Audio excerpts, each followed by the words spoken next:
감사하신 주님, 이 밤에도 요한복음 1장의 말씀을 통하여 우리 인생을 두드려 주시고 새롭게 하시고 새롭게 만들어 주시옵소서. 성령께서 끝나는 시간까지 각 사람 가운데 전하는 종의 입술에 성령의 기름을 부어 주실 줄로 믿사옵고 감사할 때에 예수 그리스도 이름으로 기도합니다. 아멘. 오늘 주시는 말씀을 찾아서 교독으로 봉독하겠습니다. 신약성경 요한복음 1장 6절로 10절의 말씀입니다. 요한복음 1장 6절로 10절의 말씀을 읽을 때에 교독으로 읽겠습니다. 제가 먼저 요한복음 1장 6절의 말씀을 읽겠습니다. 하나님께로부터 보내심을 받은 사람이 있으니 그의 이름은 요한이라.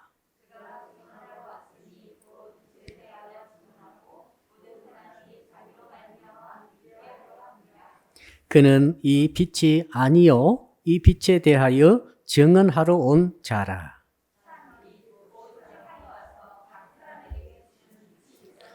10절을 같이 읽겠습니다. 그가 세상에 계셨으며 세상은 그로 말미암아 지은 바 되었으되 세상이 그를 알지 못하였고. 아멘. 오늘 주시는 말씀의 제목 우리 같이 한번 따라할까요? 보내심을 받음을 믿는 신앙을 가집시다. 옆에 분 인사할까요? 당신을 누가 보내서 여기 왔습니까? 누가 보내긴요? 내가 스스로 왔습니다. 아마 이렇게 대답을 할 수 있습니다. 그럼 또 한번 대답해 보십시오. 누가 당신을 보내서 이 땅에 인간으로 태어나고 살게 하셨습니까? 이건 섣불리 대답하기가 어렵죠. 자, 사람이 이 세상에 한 명의 인생으로 태어나서 우리가 지금 살고 있지 않습니까?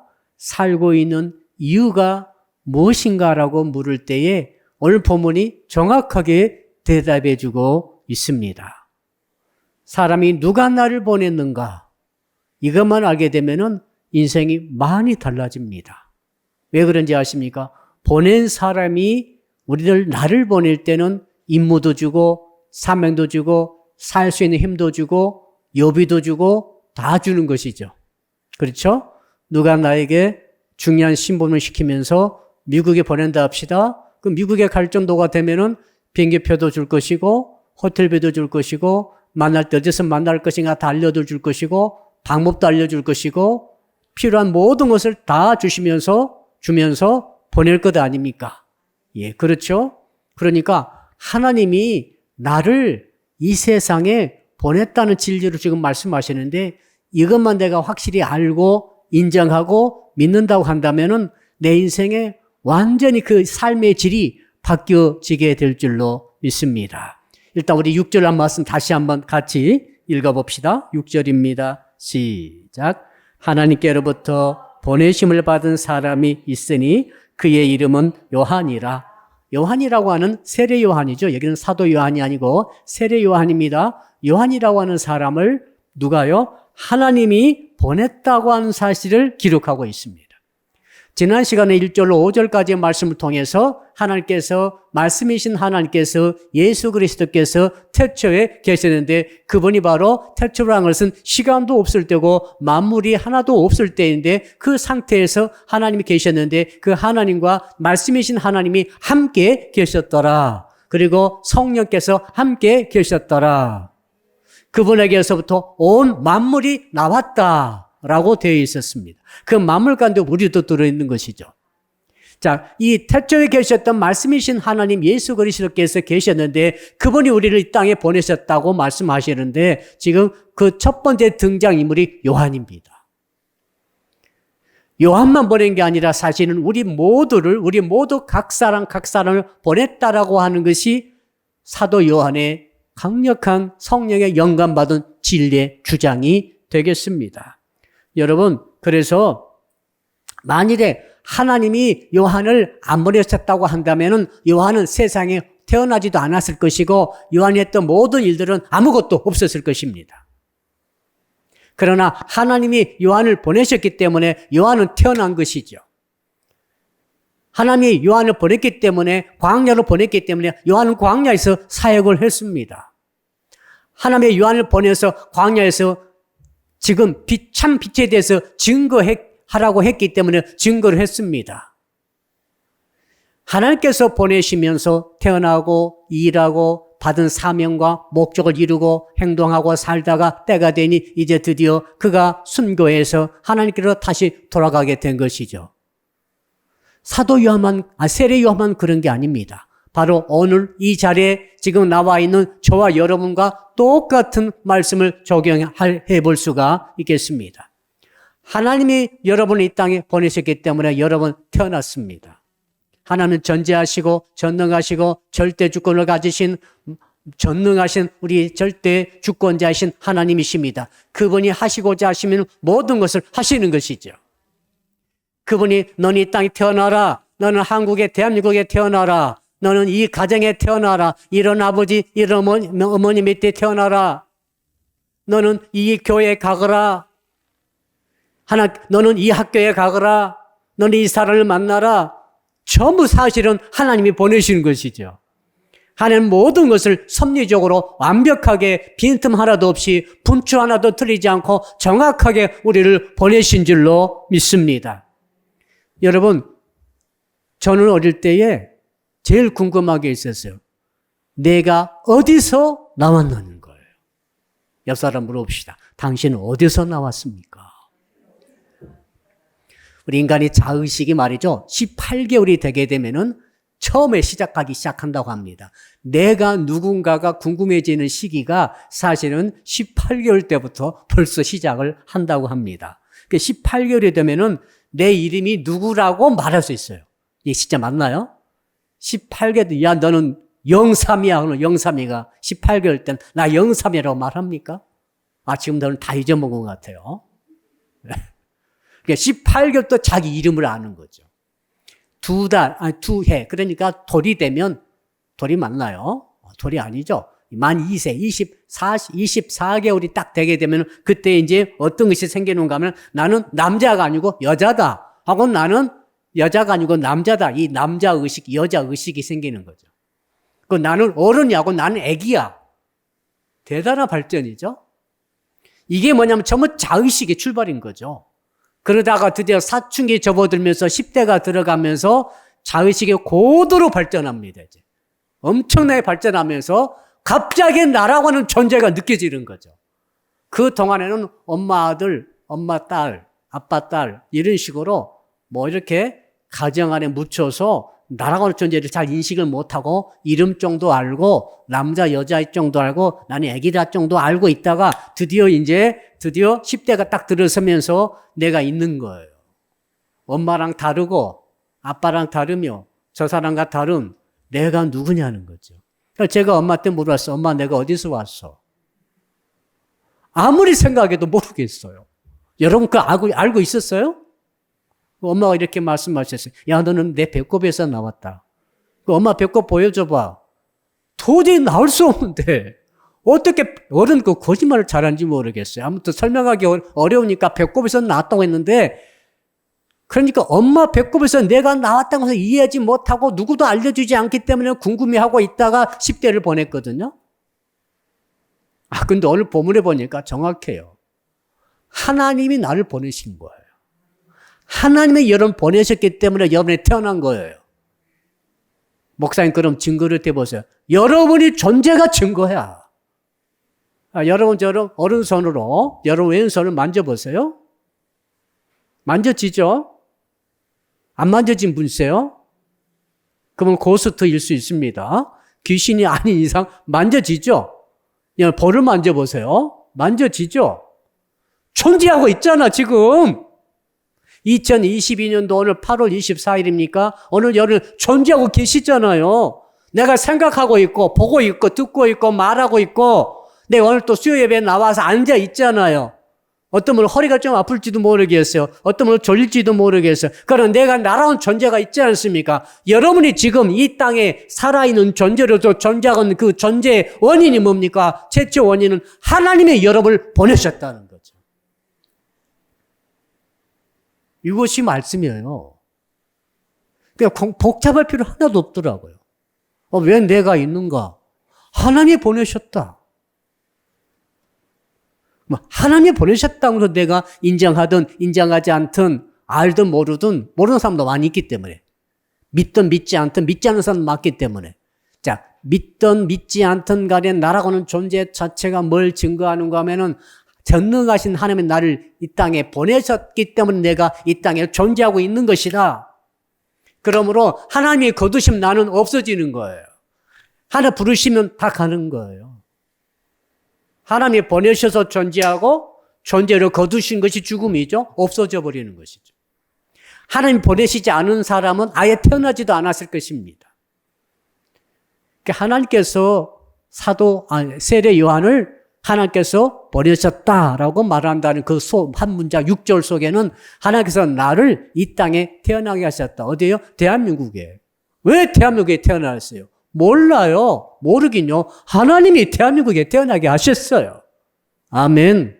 감사하시기 바랍니다. 대한민국에 태어난 것을 기쁘게 여기고 긍지를 가져야 돼요.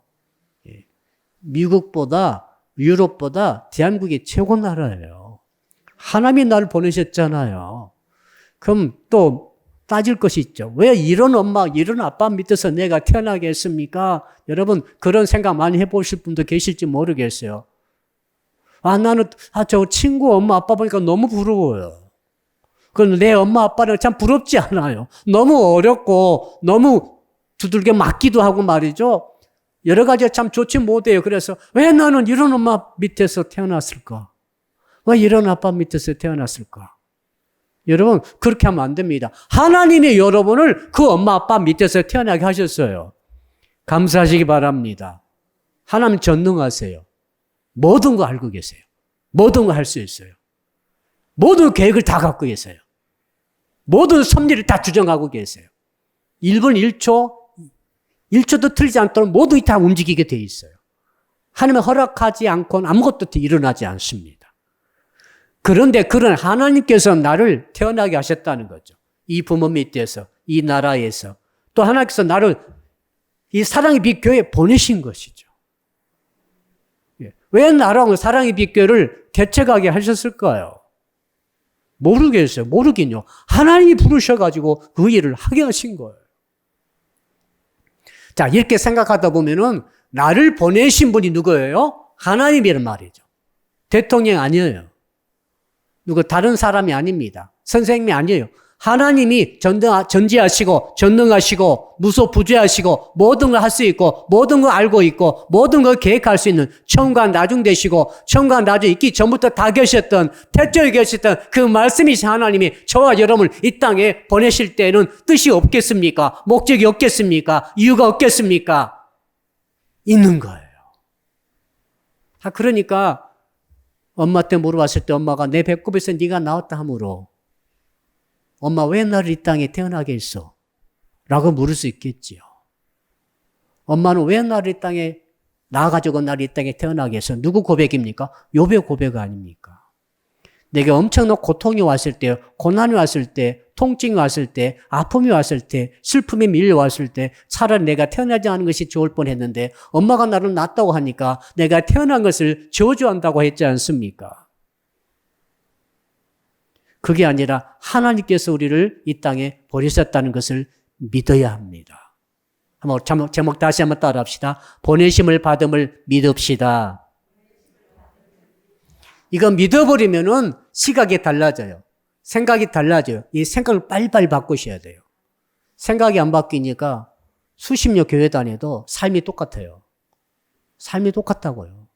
불신자 때나 예수 믿은 후나 예수 1년 믿은 사람이나 10년, 20년 믿은 사람이라 삶이 똑같다는 것은 비극 아니겠어요? 우리가 살아계신 하나님을 믿고 있는데 왜 내 삶은 달라지지 않을까? 내 생각을 안 바꾸기 때문에 그렇거든요. 엄마 아빠가 나를 낳아가지고 이 땅에 존재했다고 생각하시면 안 돼요. 그건 2차적인 생각이고 그게 아니라 하나님이 그 전에 엄마 아빠 생각하기 전에 하나님이 나를 보냈다고 생각하셔야 돼요. 엄마가 나를 보냈으니까 아빠가 보냈으니까 우리가 엄마 아빠한테 원망할 수 있어요. 왜 나를 키가 1m 90대게 안 낳으셨냐고 찾을 수 있잖아요. 정말로 키 큰 사람들이 유럽 가니까 많더라고요. 독일 가니까 키 큰 사람 많아요. 웬만하면 1m 90이야. 그러니까 우리가 가가지고, 이런 애들이, 얘들한테 미안합니다. 이런 애들이 진짜 많아. 처음에 러시아 가가지고, 집을 이제 끄바르찌라라고 아파트먼트를 이제 렌트해가지고 들어간 거죠. 들어갔는데 계약서 쓰는 날에 그 주인의 아들이 왔어요.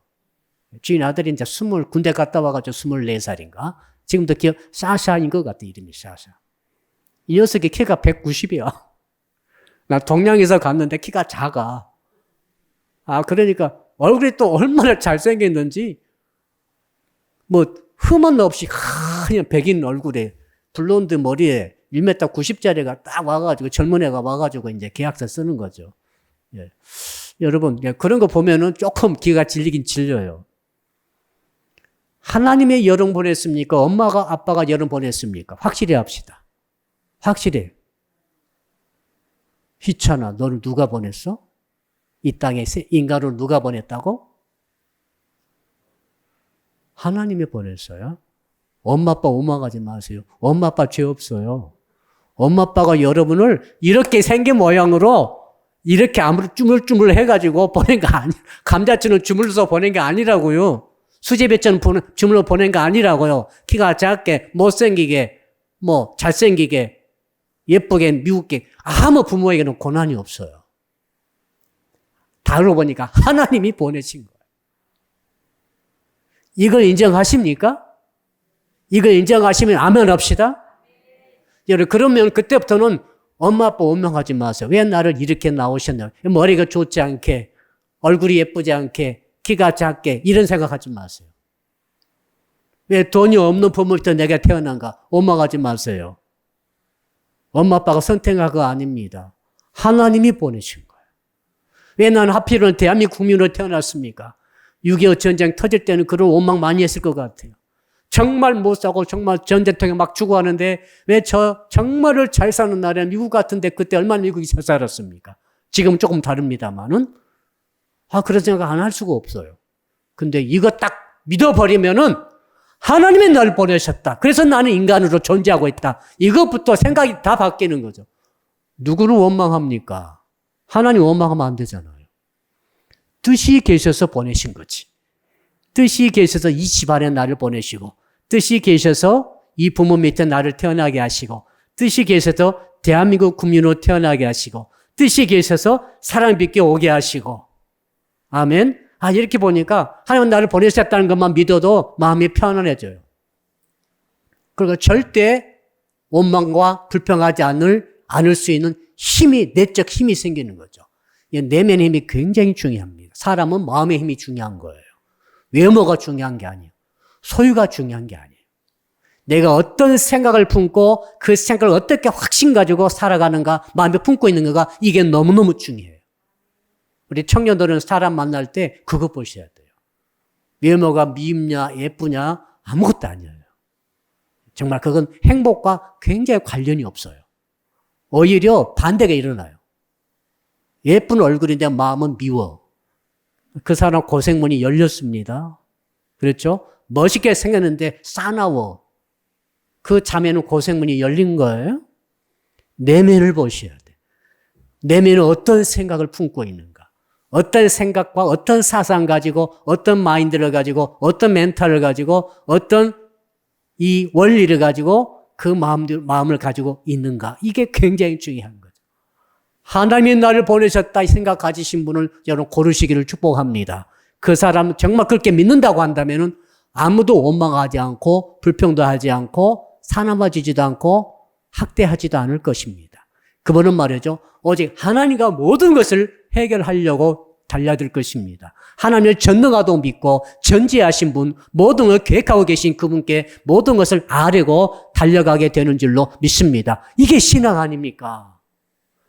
나를 보내심을 내가 믿는다는 것은 이처럼 기적이 일어나는 것이죠. 그러니까 제가 10대 초반에 12살, 13살 때 이것을 누가 알려줬다고 한다면은, 잘 설명해 줬다고 한다면은 내 인생에 정말로 그때부터 달라졌을 거예요. 예. 저희의 10대 후반은 흑암 가운데 지냈어요. 지금 생각하니까 사상 최고로 어두웠던 시절이 고등학교 시절 같아요. 중학교, 고등학교. 그러니까 대학교 들어가서 예수 만났으니까 최고로 흑암이었어요.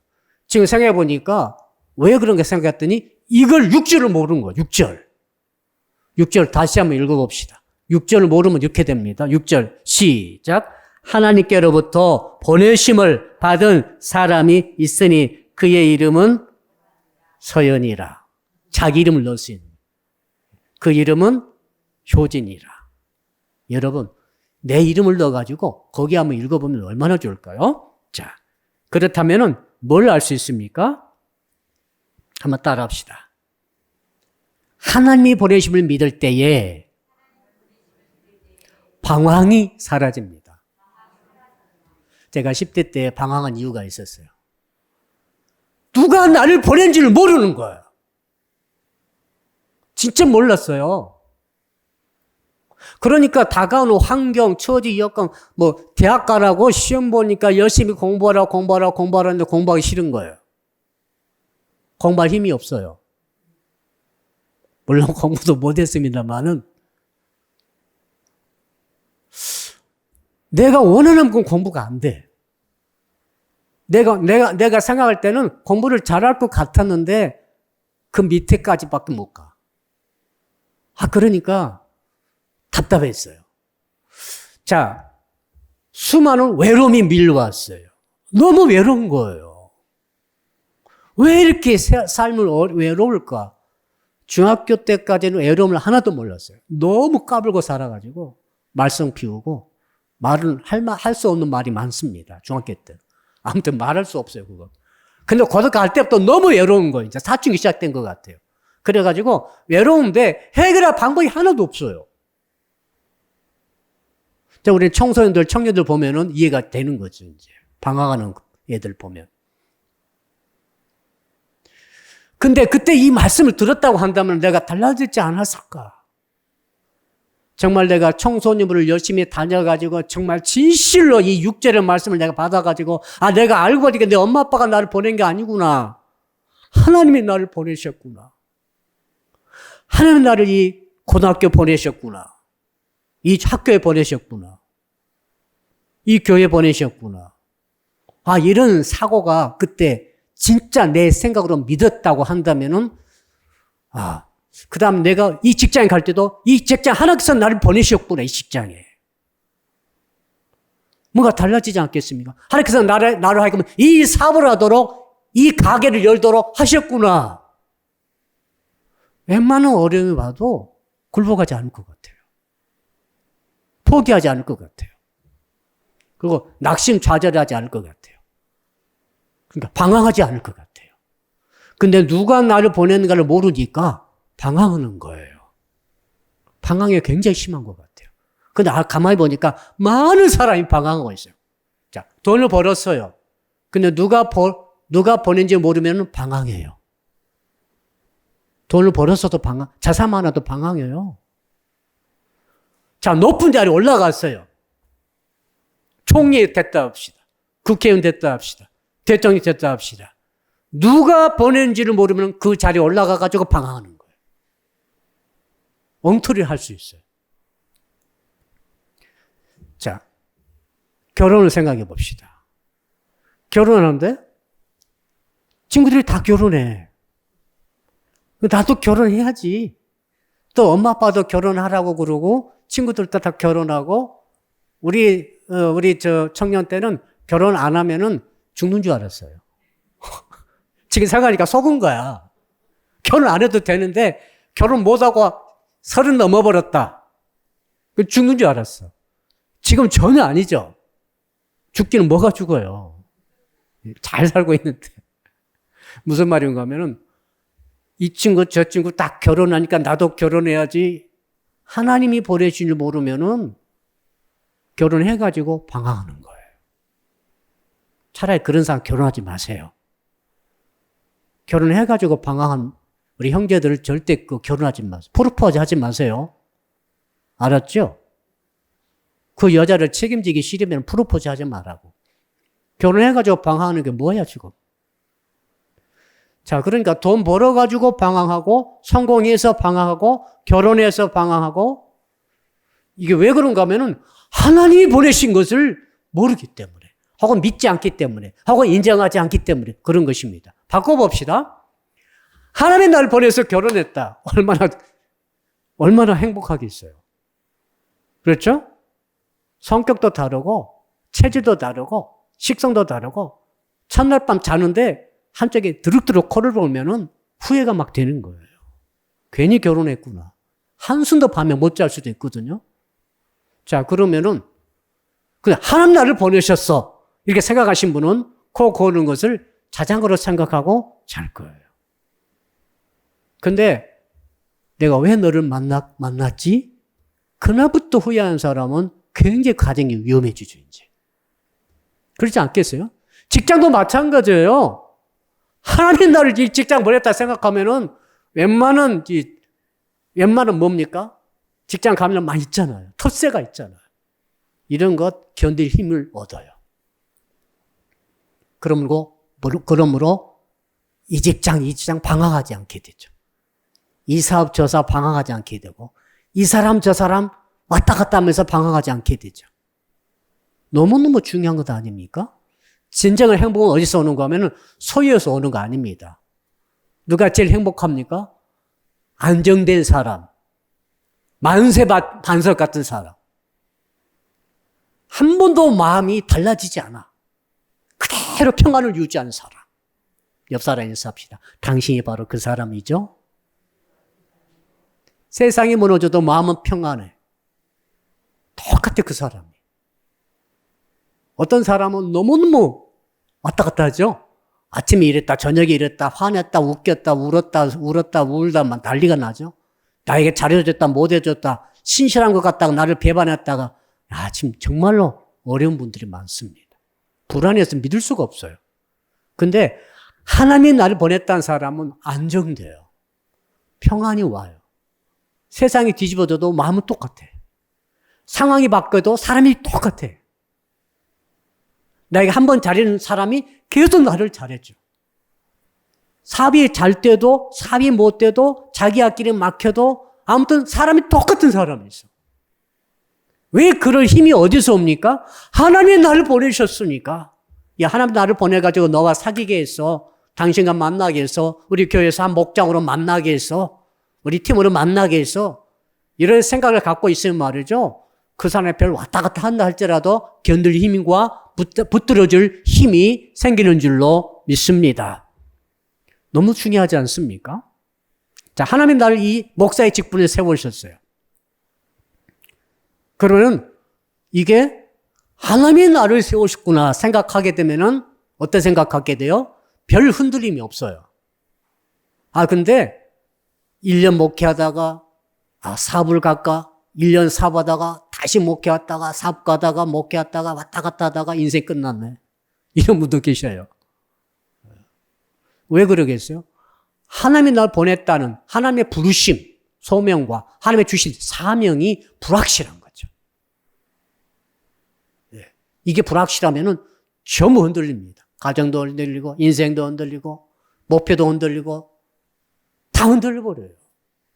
근데 이걸 바꿔 생각하게 되면은 하나님의 나를 보내셨기 때문에 내가 이 자리에, 이 위치에, 이 공간에, 이 상황에 나는 존재하고 있습니다. 라고 고백할 수 있다고 한다면 그 사람은 어떤 반석보다도 안정된 마음을 가지게 될 줄로 믿습니다. 결국 그 사람은 성공하죠. 그렇게 안정된 마음으로 판단력이 얼마나 높아지겠어요?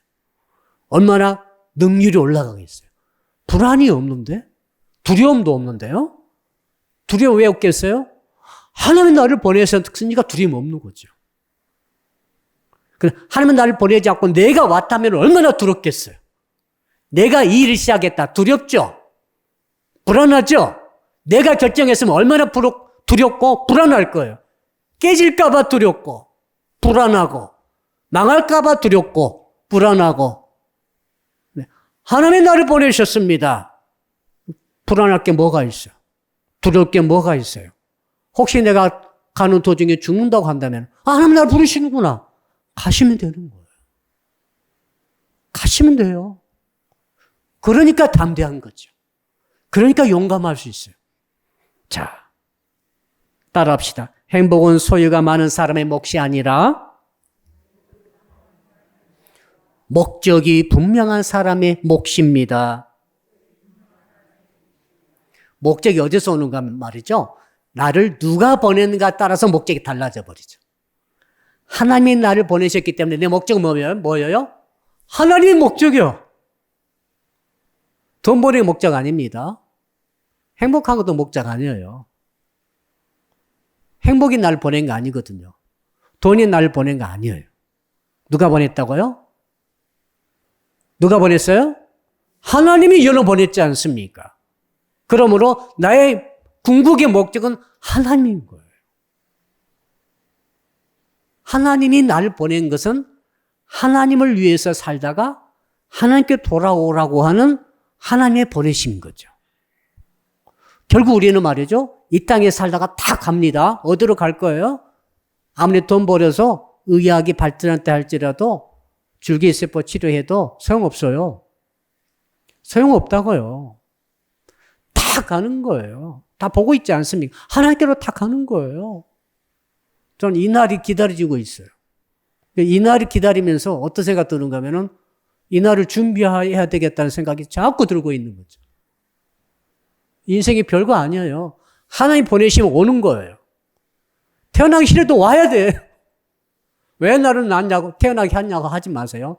전능 하나님 나를 보내셔버렸어. 몇 년, 몇 월, 며칠 생입니까? 몇 년, 몇 월, 며칠 그 시에 하나님이 보내셔버린 거죠. 할 수 없어요. 하나님이 무서운 하나님이세요. 왜 무서워요? 하나님이 보내시니까 태어나가지고 내가 사람을 살고 있는 거예요, 지금. 내 의지는 하나도 없어요. 또 언제 옵니까? 하나님 부르실 때가 와요, 이제 똑같이. 내 전혀 의도도 없이, 계획도 없이 그냥 내가 몇 월 며칠 죽어야지 이런 거 아니에요. 하나님 부르시면 바로 그 순간 가는 거죠. 가는데 어떻게 됩니까? 100% 절대 하나님 주권에 따라서 가게 돼서 하나님 앞에 돌아가는 거죠. 그러니까 인생은 하나님이 보내셔서 태어나고 하나님이 살게 하셔서 살다가 하나님이 주시는 일을 하다가 하나님 부르시면 가는 것이 인생이다. 그러므로 우리 인생의 목적은 처음에도 하나님, 마지막도 하나님입니다. 여러분은 왜 삽니까? 하나님을 위해서 사는 거죠. 그래서 우리가 잘 알고 있죠? 하나님의 영광에서 사는 거죠. 이 말이 그 말입니다. 하나님이 나의 인생의 목적이에요. 여러분의 인생의 꿈은 하나님이세요. 언덕에, 저 푸른 초원 위에 언덕에 하얀 집을 짓고 이 꿈을 다 버리세요. 그 꿈이 아니에요, 그거. 그 과정이지. 하나의 과정이 작은 목표일 뿐이지 꿈이 아니에요. 여러분, 저 푸른 언덕 위에 하얀 집을 지어놓고 거기서 뭐하고 살려고 하십니까? 뭐하고 사실래요? 재미 하나도 없어요. 왜? 사랑하는 남편이 떠났어요. 떠나버리고 혼자 거기서 사실래요? 그러니까 넓은 주택을 샀다가 남편이 죽었어. 둘이 5년간 피땀 흘려가지고 어마어마한 집을 짓고 행복하게 살다가 남편이 갑자기 돌아가셨네. 그 아내분이 하루도 그 집에 살기 싫대. 하루도. 아무리 돈을 비싸게 줘도 당장 팔아치우고 딴 데로 이사가 버려. 하나도 행복하지 않아. 그게 인생이에요. 그러면 맛있는 거 먹고 살아야지 돈 많이 벌어가지고 맛 하나도 없어요. 저희 어머님께서 전화만 하면 하신 말씀, 입맛이 없다. 입맛이 없다. 옆 사람 인사합시다. 입맛 있습니까? 입맛 있으신 분은 있을 때 많이 먹어요. 나중에 어머니 말 들으니까 한 90 되시니까 입맛이 하나도 없대. 뭘 먹어도 맛이 없어. 살 재미 하나도 없어요. 먹는 재미로 사신 분들 재미 하나도 없어요. 이제 입맛은 점점 떨어질 거예요. 아무리 산의 짐이 먹어도 맛 없어요. 그리고 먹으면 소화가 안 돼. 속만 더부룩하고 너무너무 불편해. 그러면 사랑하는 사람도 없어. 이제 없어지잖아, 다. 하나씩 다 돌아가시잖아. 없어요. 사랑하는 사람도 없어. 맞는 것도 없어. 몸은 아파와. 그러면 저 푸른 언덕에 하얀 집 지어놓고 거기서 혼자 띵까띵까 하면서 TV 보면서 사실래요? 아니라니까요, 그게. 그건 다 지나가는 거예요. 아, 자식 잘 되는 거보다 살아야지. 그게 소망 중에 제일 괜찮은 소망인데, 여러분, 자식도, 손자도 다 지나가는 거예요. 그 누구도 내가 사랑했다 할지라도, 헌신했다 할지라도, 나의 아픔, 나의 늙어가면 대신 늙어줄 사람도 없어. 내가 아플 때 대신 아파주지 못해. 수술실에는 내가 들어가는 거예요. 아무도 따로 들을 수 없어요. 그래서 수술실 들어갈 때 우는 거예요. 이게 현실 아닙니까? 근데 영원히 떠나지 않는 분이 계시죠. 하나님이시잖아요. 하나님이잖아요. 하나님만 여러분의 꿈이 되어야 되는 거죠. 하나님이 여러분의 비전이 되는 거죠. 하나님이 여러분의 목적이 되는 거죠. 하나님이 보내셨단 말 속에 다 들어있는 게 그게. 여러분 진짜로 하나님이 여러분의 꿈과 비전과 소망이 목적이 될 수 있다고 한다면은 여러분은 세월이 흐를수록 기쁠 거예요. 행복할 거예요. 저 푸른 언덕에 하얀 집 혼자 살아도 행복해요. 아무도 없어도 무섭잖아요. 행복해요. 사랑하는 사람이 다 떠나서 슬프지만은 슬픔을 이길 수 있어요. 하나님이 내 꿈인데 하나님을 생각하면 가슴이 뛰는데요? 가슴 뛰고 있나요? 하나님을 생각하면 눈물이 막 쏟아지는 감동이 옵니까? 지금 하나님의 말씀이잖아요. 사랑의 편지 우리가 읽고 있잖아요, 지금. 6절 뒤로 못 넘어가고 있잖아요. 지금 1장 6절 가지고 지금. 그럼 하나님의 말, 하나님 내 꿈이고 내 사랑이고 내 연인 아닙니까? 하나님 내 신랑 아닙니까? 예수님 내 신랑 아닙니까? 아가서 읽어보십시오. 그렇게 말씀하고 있지 않습니까? 인간의 배우자, 애인 다 지나가는 거예요. 과정입니다. 꿈이 될 수 없어요. 여러분, 배우자끼리 상대방을 꿈으로 삼으면 안 됩니다. 왜? 배우자 갈 때 같이 따라 죽어요. 예, 따라 죽게 돼요. 그럴 수는 없잖아요. 우리의 꿈은 배우자가 아니라 애인이 아닙니다. 하나님이십니다. 그러니까 우리가 안 죽는 거죠. 우리 크리스찬은 자살하지 않습니다. 아멘. 진짜 우리 사랑하는 그 상대는 하나님이세요. 그러니까 소망이 있는 거죠. 그 하나님은 우리 외모를 보지 않으신답니다. 예. 쭈글쭈글쭈글어진 이 외모를 보지 않으세요. 나이 먹어도.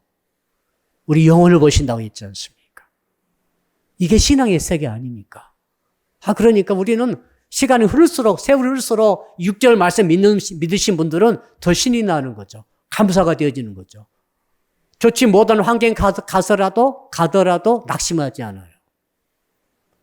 아무리 좋은 환경 가더라도 거기에 안주하지 않고 내 소유를 우상시하지 않고 내 사랑하는 사람을 우상시하지 않고 하나님의 꿈이요 소망이요 나의 사랑하는 연인이며 사랑하는 남편 아닙니까? 내 비전입니다.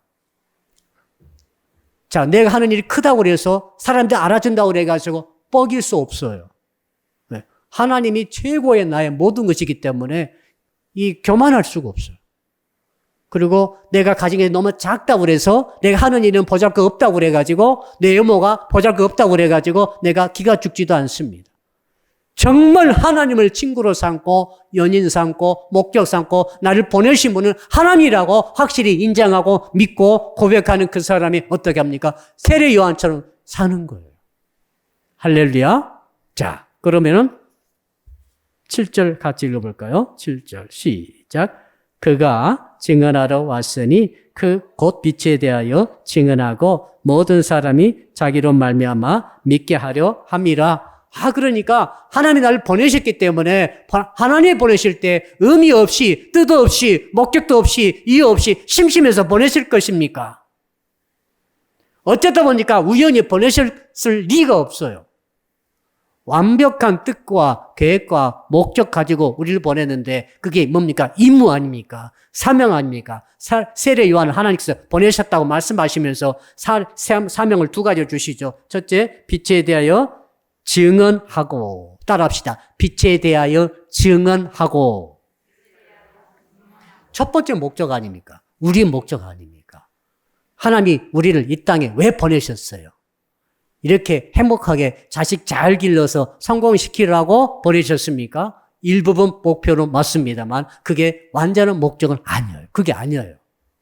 그게 아니라니까요. 내 자녀가 태어났으면은 이게 목적. 예수 그리스도 참빛을 증언하는 것이 목적이에요. 이것이 사명이죠.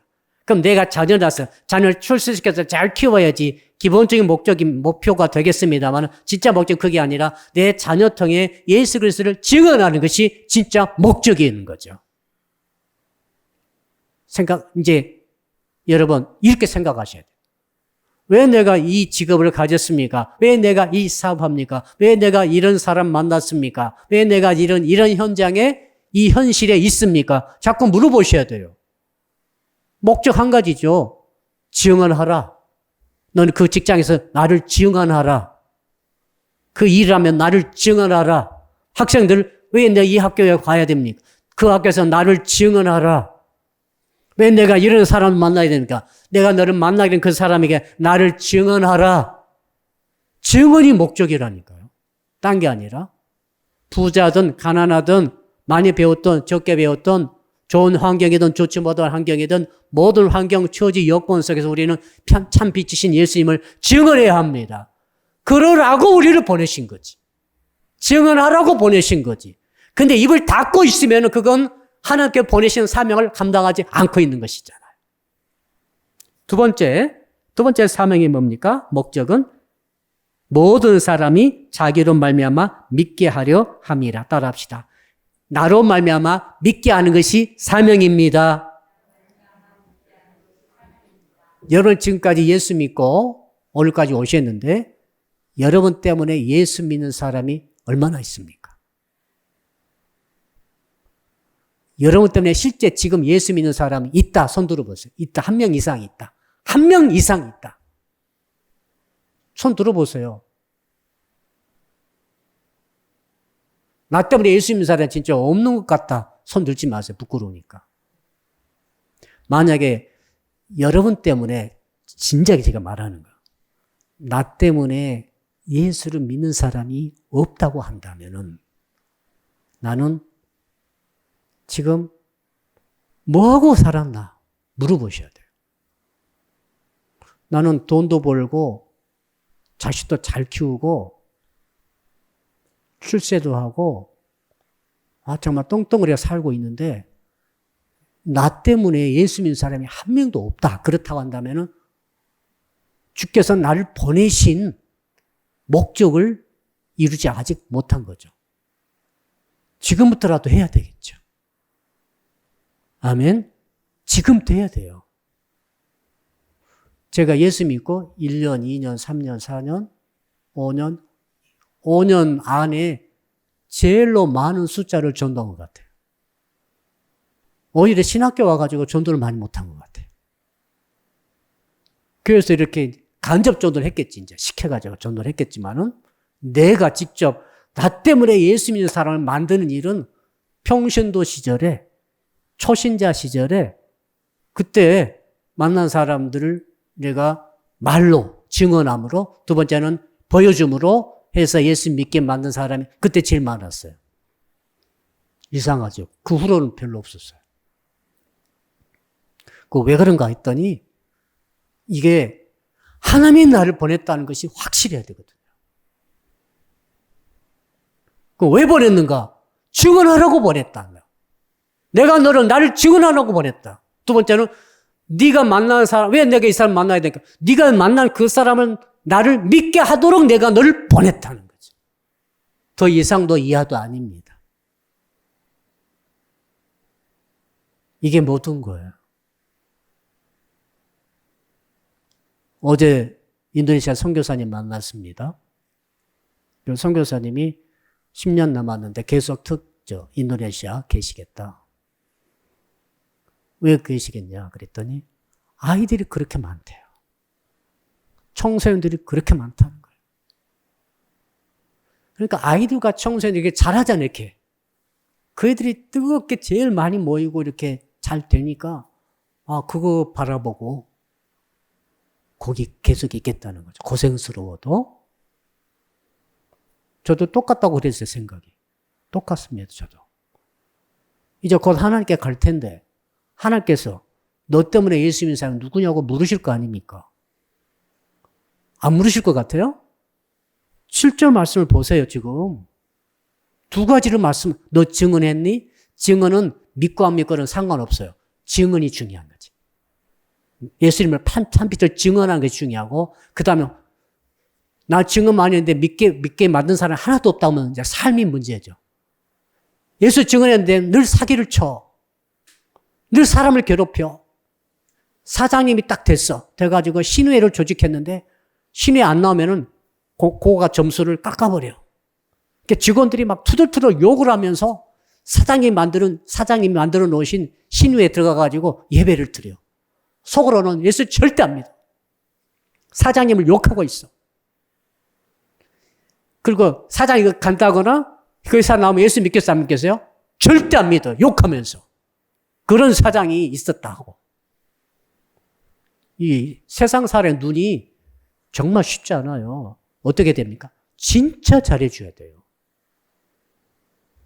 꾸준하게, 사심 없이, 이용해 먹을 생각하지 마세요. 전도하면서 제발 이용해 먹을 생각하지 마세요. 모르겠어요, 그것을. 진짜 잘해줘야 된다니까, 희생적으로. 그래야 저 사람이 감동이 올 것 아닙니까? 저 사람 진짜 예수 믿네. 그냥 나를 교회 데리고 가려고 예수 믿는 게 아니네. 진짜 예수 믿네. 진짜 나를 사랑하네. 이거 마음이 움직여져야 될 것 아닙니까? 세상에 한 명도 예수 믿게 못 만들어가지고 어떻게 하나님 앞에 서실래요? 막상 그래도 나는 교회에서 열심히 봉사했습니다. 주께서 뭐라고 하셨어요? 열심히 봉사했단 말은 하나도 없잖아요. 7절에. 봉사 말은 하나도 없다고 7절. 네가 빛에 대하여 증언했니? 사람들이 너 때문에 예수 믿었니? 이 두 가지를 말씀하시지, 이 목적 자체를 이렇게 말씀하시지, 무슨 이 일을 열심히 했습니다. 이 일을 열심히 했습니다. 물론 모든 일이 그 합해서 그 영혼을 건지는 데 포함이 되겠지만, 직접적으로 내가 하나도 못했다는 것은 저는 생각을 좀 해야 된다 생각합니다. 그것도 좋아요, 지금. 직접 전도와 관계없다 할지라도, 다 없다 할지라도 다 좋겠지만, 그러나 이제는 직접적으로 나 때문에 예수 믿는 사람이 누구라고 있으면 좋겠어요. 예. 자, 우리 기도합시다. 자, 우리 주신 말씀 붙들고 주여 부르고 우리 1분만 주여 부르고 기도하겠습니다. 주여, 살아계신 아버지 하나님, 요한복음 1장 6절로 7절 두 절의 말씀을 통해서 주의 음성을 들었습니다. 내가 너를 보냈다고 말씀하시니 방황할 이유가 없어졌습니다. 사람 때문에, 이 사람 때문에, 저 사람 때문에, 환경 때문에 부모 욕할 필요도 없습니다. 배우자 욕할 필요도 없습니다. 교회 욕할 필요도 없습니다. 직장 욕할 필요도 없습니다. 나의 처지를 불평하고 원망할 필요도 없습니다. 하나님이 나를 보내셨으니 내가 여기 있습니다. 주께서 나를 보내셨으니 내가 여기 있습니다. 내가 이 자리에서, 이 환경에서, 이 문제 가운데, 이 교회에, 이 가정에, 이 학교에 이 사람 만나서 내가 이렇게 지금 이 자리에 있습니다. 주여, 그리하니 불평하지 않게 하시고 원망하지 않게 하시고, 주께서 나를 왜 보내셨습니까? 뭐하려고 보내셨습니까? 주께서는 네가 나를 증언하라고 보냈다 하셨사오니 이제 예수를 증언하게 하여 주시옵소서. 예수를 증언하게 하여 주옵소서. 너 때문에 예수 믿는 사람이 있도록 내가 너를 보냈다. 주여, 나 때문에 누가 예수 믿었습니까? 나의 삶을 보고, 나의 삶의 진실함을 보고, 나의 삶의 사랑의 모습 보고 누가 예수를 믿었습니까? 내가 정말 한 사람도 예수 믿게 만든 사람이 없다고 한다면 회개합니다. 용서해 주십시오. 헛산 것처럼 살았사오니 용서해 주십시오. 이제 남은 세월 주께 부르기 전에 나 때문에 예수 믿는 사람 일어나게 하시고, 나의 증언을 듣고 예수 믿고 나의 증거를 듣고 나의 삶의 진실함을 보고 예수 믿는 사람이 일어나 우리가 하나님께 돌아갔을 때에 정말로 기뻐 감사하며 주께 영광 돌리는 저희가 되게 해 주시옵소서. 두 번째로 기도합니다. 제가 기도할 때 우리 이번 주일은 8월 마지막 주일이 되겠습니다. 특히 해방 시리즈 마지막 시간으로 고통과 슬픔과 고통과 고역에서의 해방. 너무너무 아픈 사람이 많습니다. 이 사회 보십시오. 너무너무 불행해서 스스로 세상 떠난 가족들이 막 생겨나지 않습니까? 여러분 잘 살고 안정된 생활하는 사람 보지 마시고 정말로 어려운 사람들 생각해 보십시오. 우리는 이렇게 가만히 안이하게 있을 수가 없습니다. 기도가 필요합니다. 이번 주일에 고통과 슬픔과 고역 가운데 엄청난 눈물 흘리고 피땀 흘리고 있는 자들을 어떻게 살릴 수 있습니까? 어떻게 해방시킬 수 있습니까? 이번 주일에 은혜 주시옵소서. 또 강용묵 집사님께서 특별히 간절히 기도해 주십시오. 어려운 자가 있습니다. 여러분 말할 수 없이 어려운 자가 분명히 교환에도 있습니다. 그들을 주여 붙잡아 주시옵소서. 이번 주일 예배에서 환자를 위해서 주여 부르고 기도합니다. 주여, 아버지 8월 마지막 주일입니다. 9월을 눈앞에 두고 있습니다. 9월의 목표가 펼쳐지기 전에 8월 마무리를 잘하게 하여 주십시오. 아버지 이번 주에 슬픔과 고통과 고역 가운데 어떻게 해방을 받을 수 있습니까? 주여, 저희들을 불쌍히 여겨 주시옵소서. 불쌍히 여겨 주시옵소서. 슬픔 가운데 있는 자가 있습니다. 고통 가운데 있는 자가 있습니다. 고역 가운데 묶여 있는 자가 있습니다. 진실로 해방의 역사가 있게 하여 주시옵소서. 이번 주 1부와 2부 예배 기름 부어 주시고 청년부, 청소년부, 아동부 예배 기름 부어 주시옵소서. 주여 도와주시옵소서. 강연부 집사 불쌍히시고 치료해 주시옵소서. 어려운 환자들 기억해 주십시오. 마음이 아픈 자 싸매 주시고 육신이 고통인 자 해방되게 하여 주시옵소서. 아버지 우리 청년과 청소년들 아동들이 일어나게 하여 주시옵소서. 다음 세대에 세워지는 역사가 있게 하여 주시옵소서. 모든 걸 주께 맡깁니다. 예수 그리스도 이름으로 기도합니다. 아멘. 주기도문으로 예배를 마칩니다. 하늘에 계신 우리 아버지, 아버지 이름을 거룩하게 하시며 아버지의 나라가 오게 하시며 아버지의 뜻이 하늘에서와 같이 땅에서도 이루어지게 하소서. 오늘 우리에게 일용할 양식을 주시고 우리가 우리에게 잘못한 사람을 용서하여 준 것 같이 우리 죄를 용서하여 주시고 우리를 시험에 빠지지 않게 하시고 악에서 구하소서. 나라와 권능과 영광이 영원히 아버지의 것입니다. 아멘.